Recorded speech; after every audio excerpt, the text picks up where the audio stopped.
Hardy har, and welcome to another episode of Adventures in Game Chasing.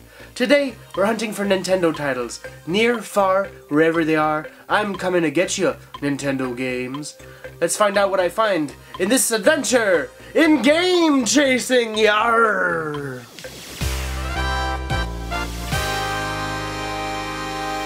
So for today's episode, I put myself a budget of $60.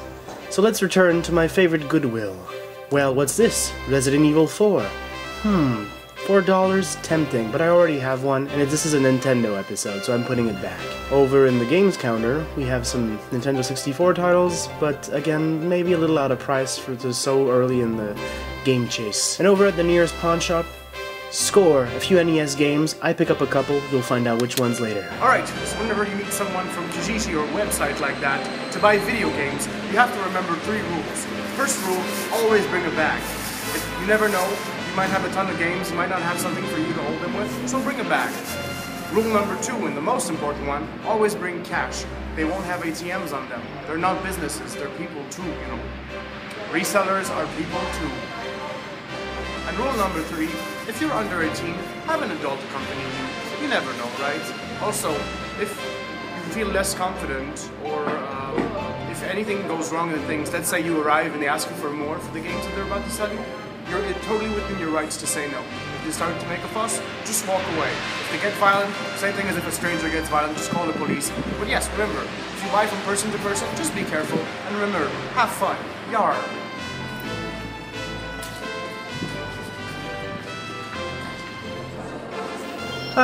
And here's me mates, with games in his game sack. It's a nice little lot of fillers and things I didn't have, so I'm gonna buy all of that for $30, and that'll be that. I hand him the cash, and out I am.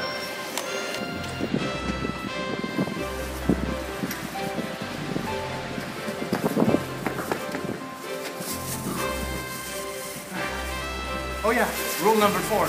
Don't lose your hat, because it's the only one I got. That would have sucked for the rest of the show, huh? And inside some Super Club Videotrons, we have Microplay, which sells used video games and new video games. We have Xbox Original, but again, this is a Nintendo episode, so I'm gonna skip. I'll still take a look, you never know, right? But yeah, PS3, Xbox 360, not today, guys. Some great games in the counter, a little pricey, but whatever. Atari, Sega, we're getting warmer. NO, PS4, not today. And what's this? DS, Wii, GameCube? GameCube? Ooh, I spot something in the back. Well, that was a fine Nintendo special we just had today. So let's see what we got. So today I thought I wouldn't find anything because Nintendo games in the wild are pretty expensive. Over at the first pawn shop I went, I found a copy of Athletic World. No, it's not a stadium event, even though it kind of looks like it, but this one is one of the Power Pad games. And I also got a copy of Duck Hunt. Now you're thinking to yourself, Duck Hunt, that's not a rare one. Yeah, everybody has Mario Duck Hunt, but who has just Duck Hunt? What's cool about this one is I bought some empty cases the other day, and one of them happens to be Duck Hunt. So I can put my copy of Duck Hunt in a protective plastic case, and it'll look grand on my collection shelf. After talking with the guy, he managed to put them down to me for $5 each, and I'm very grateful. Thank you, guy. So I called up a friend of mine who was selling games on Kijiji, and I said, put some of them that I don't have in a lot, just fillers for my collection, and he did. So here's what he sold me for a total of $30. Since I'm buying it as a lot, I'll count it as one price, and not per game as I usually do. For Nintendo 64, we've got WCW vs. NWO World Tour. It looks like it has Hollywood Hogan before he got kicked out of the wrestling world for saying things like the N-word. And yeah, can't wait till they play this one. It's one of the first wrestling games on Nintendo 64. Great fun game. Next, he also sold me a copy of Pokemon Black version. I'm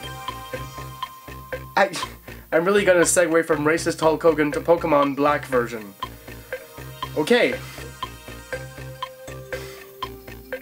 I did not have this one, and I'll be very happy to put it with my other DS games right there after I throw it away, just for fun. There we go.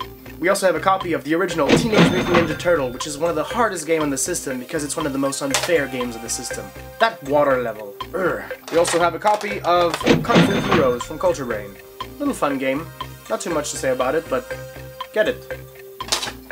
And finally, from that particular friend, I got the pièce de résistance, Star Tropics 2, Zoda's Revenge. And I've always wanted to play this game. Apparently it doesn't play exactly the same as the first one, but I can't wait to try it. Yar! And remember, going on sites like Kijiji to meet up with people to buy games is not cheating. You're still finding games and you're still having to pay for them, and they're still retro games. And finally, at Videotron, I found a copy of Tales of Symphonia. So this one was $25, with tax it comes to around $30. Now, it's not a great price for it, but how often do you find it in the wild in great condition? And it was for $25, plus tax it comes to around $30. So that means that I sort of went over my limit for this episode, but whatever. Next episode, we'll go back to a smaller budget and try to adhere to it. And here's what I've been playing this week. Monster Hunter World.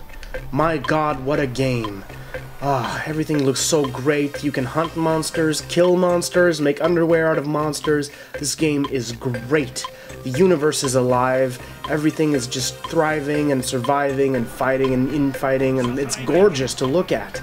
A lot of options, a lot of costumes, a lot of crafting. This game is great fun, and my god, how many other games can boast that you have great looking food made by cats?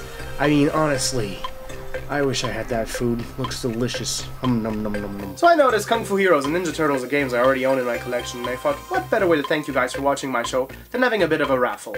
After we have 100 comments on this video, I will choose one at random thanks to an app I have, and the winner will get these 2 games sent by the mail for you in a month or so. So I'll see you guys next week for another Adventures in Game Chasing. Yarr!